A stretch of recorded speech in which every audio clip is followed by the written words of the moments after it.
सभी को नमस्कार। मैं मनोज मिश्रा आपके अपने YouTube चैनल पर आप सभी का हार्दिक स्वागत करता हूं।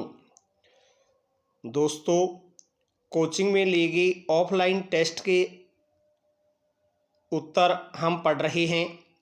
अब तक आप SST यानी सामाजिक अध्ययन से संबंधित 60 प्रश्न, मनोविज्ञान और हिंदी से संबंधित प्रश्नों का हल देख चुके हैं। इस वीडियो में आपके सामने हैं संस्कृत भाषा से संबंधित 30 प्रश्न कि संस्कृत भाषा में जो प्रश्न हमने टेस्ट में लिए उनका सही उत्तर क्या होगा। पहला प्रश्न आपके सामने है संस्कृत का। भगवतः ब्रह्मणः इत्यस्मिन् पदे विभक्ति अस्ति। भगवतः ब्रह्मणः इस पद में विभक्ति कौन सी है? इसका सही उत्तर है 4 नंबर, षष्ठी विभक्ति है। देखिए, ब्रह्मन शब्द है, भगवत या ब्रह्मन शब्द है और उसका षष्ठी में रूप एक वचन में बनता है ब्रह्मण है। यहाँ अर्थ के आधार पर भी आप देख सकते हैं। यहाँ एक वाक्य आया है, अत्र भगवतः ब्रह्मणः विश्व प्रसिद्ध मंदिरम अस्ति। यहाँ भगवान ब्रह्मा का विश्व प्रसिद्ध मंदिर है। अब अर्थ में आप देखेंगे भगवान ब्रह्मा का के की ये षष्ठी विभक्ति संबंध कारक के चिन्ह है। तो इस आधार पर भी अगर आपको सीधी विभक्ति याद नहीं है तो ऐसे थोड़ा अर्थ लगा करके भी हम विभक्ति का चयन कर सकते हैं। तो यहाँ ब्रह्मणः में के की अर्थ है, तो षष्ठी विभक्ति सही उत्तर होगा। फिर है पुष्कर नगरम परितः पर्वतः सन्ति। वाक्यम इदम लंग लकारे परिवर्तयत। इस वाक्य को हमें लंग लकार में परिवर्तित करना है। तो देखिए, अस्ति स्तः सन्ति, यह लंग लकार का रूप है और इसकी जगह हो जाएगा आसीत, आस्ताम, आसन। आसन है वो बहुवचन का रूप है, तो 2 नंबर वाला विकल्प सही होगा। पुष्कर नगरम परितः पर्वतः आसन। पुष्कर नगर के चारों ओर पर्वत, संति लगाएं तब तो अर्थ हो जाएगा हैं, और आसन लिखेंगे तो अर्थ हो जाएगा थे। पुष्कर नगर के चारों ओर पर्वत हैं या पर्वत थे। फिर प्रतिवर्षम इत्यस्मिन् पदे समास अस्ति। प्रतिवर्षम में समास कौन सा होगा? सही उत्तर है 1 नंबर, अव्ययीभाव समास, जिसका विग्रह हो जाएगा वर्षम वर्षम प्रति। वर्षम वर्षम प्रति यह विग्रह होगा और अव्ययीभाव समास यहाँ माना जाएगा।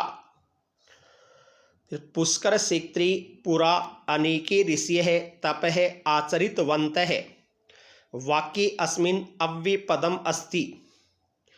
इस वाक्य में अव्यय पद कौन सा है? यह वाक्य है, वाक्य में अव्यय पद कौन सा होगा? सही उत्तर है 2 नंबर, पूरा।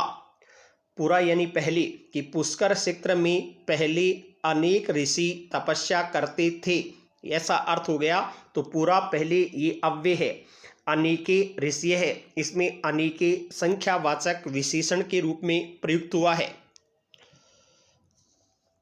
65वां, अत्र बहवः पर्यटकाः आगच्छन्ति। वाक्ये अस्मिन् विशेषण पदम अस्ति। इस वाक्य में विशेषण पद कौन सा है? इसका सही उत्तर है बहवः, यह विशेषण पद होगा। बहवः विशेषण पद है जो पर्यटकाः विशेष्य के लिए प्रयुक्त हुआ है। तो बहवः विशेषण, पर्यटकाः विशेष्य। अत्र अव्यय शब्द है। फिर पद्यांश आया है मरु सौंदर्यम पाठ से ही। पहला प्रश्न इसमें, स्फुरन्ति इत्यस्मिन् पदे प्रत्यय अस्ति। स्फुरन्ति में प्रत्यय कौन सा है? सही उत्तर है 1 नंबर, सत्री प्रत्यय। स्फुर में सत्री प्रत्यय जोड़ेंगे तो पुल्लिंग में स्फुरन, स्त्रीलिंग में बनेगा स्फुरन्ति और नपुंसकलिंग में स्फुरत। फिर गतीयः इत्यस्मिन् पदे विभक्ति वचनम च स्तः। गतिः में विभक्ति और वचन कौन सा है? सही उत्तर है 2 नंबर, गति शब्द है। गति शब्द का प्रथमा विभक्ति बहुवचन में रूप बनता है गतिय है। एक वचन में गति ही, द्विवचन में गति और बहुवचन में रूप बनेगा गतिय है। हरि शब्द की तरह आप बना सकते हैं हरि ही, हरि हरिय है, वैसे ही गति ही, गति गतिय है, प्रथमा बहुवचन। आगे है क्वान्यत्र पदे संधि अस्ति। क्वान्यत्र में संधि कौन सी है? इसका सही उत्तर है 4 नंबर दीर्घ संधि। इसका विच्छेद करेंगे तो विच्छेद हो जाएगा क्वै धन अन्यत्र। और दूसरी जगह कहाँ मरु सौंदर्य, मरु जैसा सौंदर्य मिलेगा, तो क्वै धन अन्यत्र इसका विच्छेद होगा और दीर्घ संधि मानी जाएगी। फिर ते तुंदिलः स्वादु रसः कलिंगः इत्यत्र विशेष्य पदम अस्ति। इसमें विशेष्य पद कौन सा है? सही उत्तर है 4 नंबर कलिंगः। ते यानी वे, तुंदिलः मोटे मोटे, स्वादु रसः स्वादिष्ट, कलिंगः मतीरे, वे मोटे मोटे स्वादिष्ट मतीरे यहाँ मिलते हैं रेगिस्तान में, तो कलिंगः विशेष्य है और बाकी तीनों विशेषण के रूप में प्रयुक्त हुए हैं।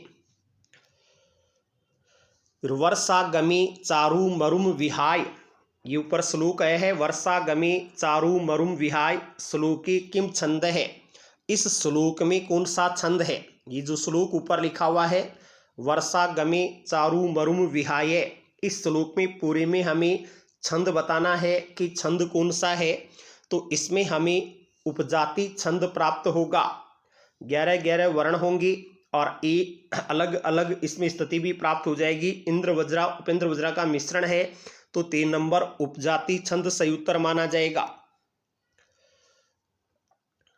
अगला है ही मनुष्याणाम शरीरस्थो महान रिपुः रिक्त स्थान पूर्तये समुचित पदम अस्ति। ये सूक्ति का प्रश्न है। इसमें सही उत्तर 1 नंबर होगा आलस्यम। आलस्यम ही मनुष्याणाम शरीरस्थो महान रिपुः। आलस्य ही मनुष्य शरीर में स्थित सबसे बड़ा शत्रु है। 72वां प्रश्न, एक तरफ वर्ण लिखे हुए हैं, दूसरी तरफ उनके उच्चारण स्थान लिखे हुए हैं, किसमें सही नहीं लिखा गया है, असुमिलित किसमें है, इसका चयन करना है। इसका सही होगा 2 नंबर ओ। ओ का उच्चारण स्थान कंठ तालु नहीं होता, कंठोष्ठ होता है।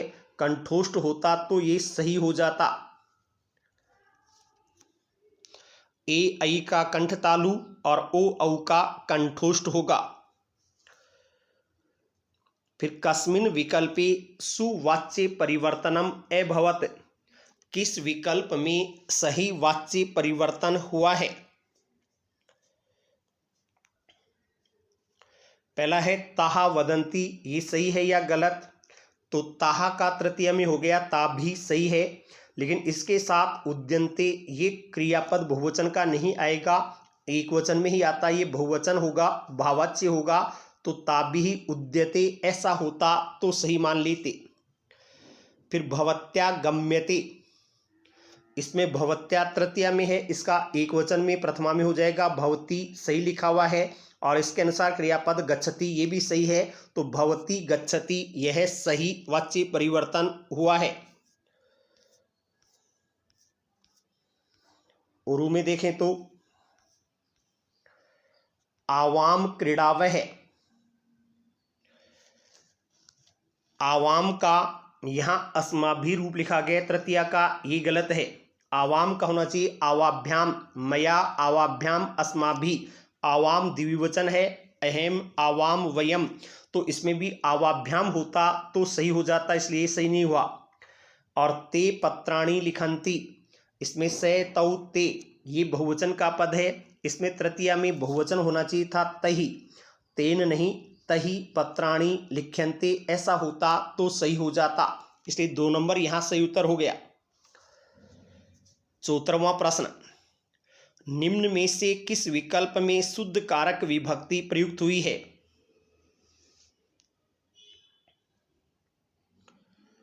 शुद्ध कारक विभक्ति का प्रयोग किसमें हुआ है? सही उत्तर है 4 नंबर, खलहा सज्जनेभ्यः असूयन्ति, दुष्ट लोग सज्जनों से जलते हैं। तो यहाँ सज्जनेभ्यः असूय के क्रुद्ध द्रुह ईर्ष्या असूयार्थानाम यम प्रतिकोपः से चतुर्थी का प्रयोग सही है।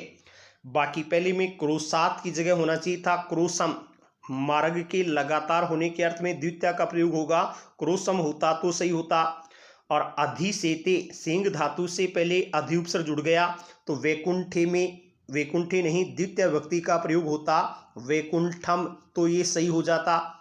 और हेतु शब्द के योग में षष्ठी विभक्ति आती है तो यहाँ अध्ययनेन गलत है, अध्ययनेन की जगह अध्ययनस्य ऐसा होता तो सही उत्तर माना जाता। 75वां प्रश्न, तुम सब मेरे साथ संस्कृत बोलो, इसका संस्कृत में अनुवाद करना है। इसका सही उत्तर है 4 नंबर, तुम सब की हो जाएगी यूयम, मेरे साथ की होगी मया सह, संस्कृत की संस्कृतम, और बोलो लोट लकार है तो लोट लकार में यूयम के अनुसार मध्यम पुरुष बहुवचन का क्रियापद लगाएंगे तो वदतु वदताम वदंतु वद वदतम वदत, ये सही हो जाएगा।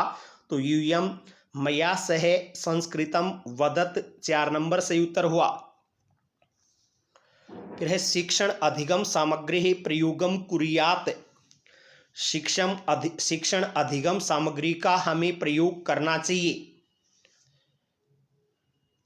सही उत्तर है 3 नंबर, आवश्यकता अनुसारेण, हमारी आवश्यकता के अनुसार ही शिक्षक को अधिगम सामग्री का प्रयोग करना चाहिए। फिर प्रोफेसर वीपी बोकिल महोदयन प्रतिपादित है विधि कहे, प्रोफेसर वीपी बोकिल महोदय के द्वारा प्रतिपादित विधि कौन सी है?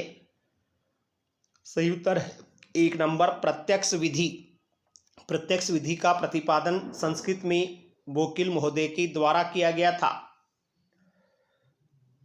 आगे है आगमनम विशेष दृष्टान्तानां सहायेन सामान्य नियमान विधिपूर्वकम प्राप्त करणस्य प्रक्रिया अस्ति। आगमन विशेष दृष्टांतों की सहायता से सामान्य नियमों को विधि पूर्वक प्राप्त करने की प्रक्रिया है। यह कथन किसका है? सही उत्तर है 2 नंबर, जोशी का। जोशी ने आगमन की ये परिभाषा लिखी है। फिर है निम्नांकितेषु आगमन प्रणाल्याः रूपम नास्ति, निम्न में से आगमन प्रणाली का कौन सा रूप नहीं है?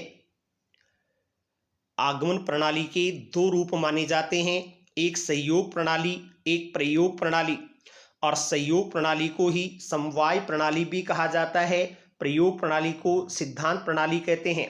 तो प्रयोग भी हो गया, सहयोग भी हो गया, सहयोग का ही समवाय नाम भी हो गया। तो पाठ्य पुस्तक प्रणाली आगमन में नहीं आती है, इसलिए यहाँ 4 नंबर सही उत्तर मान लेंगे। आगमन प्रणाली का रूप नहीं है पाठ्य पुस्तक प्रणाली, 4 नंबर सही हो गया। फिर विद्यार्थी लघु लघु छोटे छोटे बिंदुओं को जोड़कर लेखन का अभ्यास करते हैं, कौन सी विधि में? किस विधि में छोटे छोटे बिंदु को जोड़ करके लेखन का अभ्यास करते हैं? सही उत्तर है 3 नंबर, अक्षर स्वरूपानुकरण विधौ। अक्षर स्वरूपानुकरण विधि में छोटे छोटे बिंदुओं को जोड़कर लिखना सीखते हैं। फिर अधोक्ता परीक्षा मौखिक परीक्षायाम अंगः नास्ति, निम्न में से कौन सा मौखिक परीक्षा का अंग नहीं है? सही उत्तर है नीलपत्र निर्माण, ब्लूप्रिंट निर्माण है वो लिखित परीक्षा का ही अंग है, लिखित परीक्षा के लिए तैयार किया जाता है, मौखिक परीक्षा के लिए नहीं। बाकी सलाका परीक्षा, शास्त्रार्थ परीक्षा, साक्षात्कार परीक्षा, ये सभी मौखिक के अंग हो गए हैं।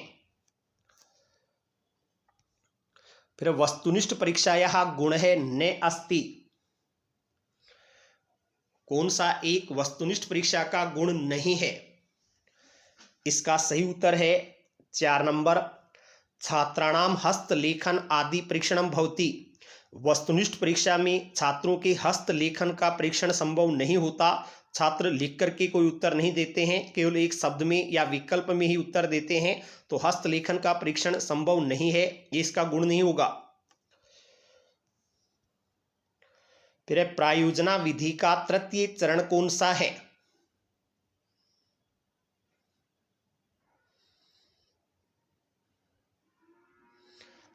तृतीय चरण है 3 नंबर, कार्यक्रम बनाना।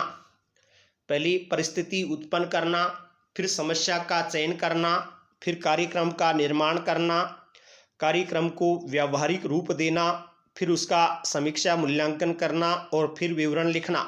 तो तीसरा चरण है कार्यक्रम का निर्माण। कुल 6 चरण आते हैं प्रायोजना में। फिर है व्याकरण शिक्षणस्य विधिषु एषः विधि न परिगण्यते।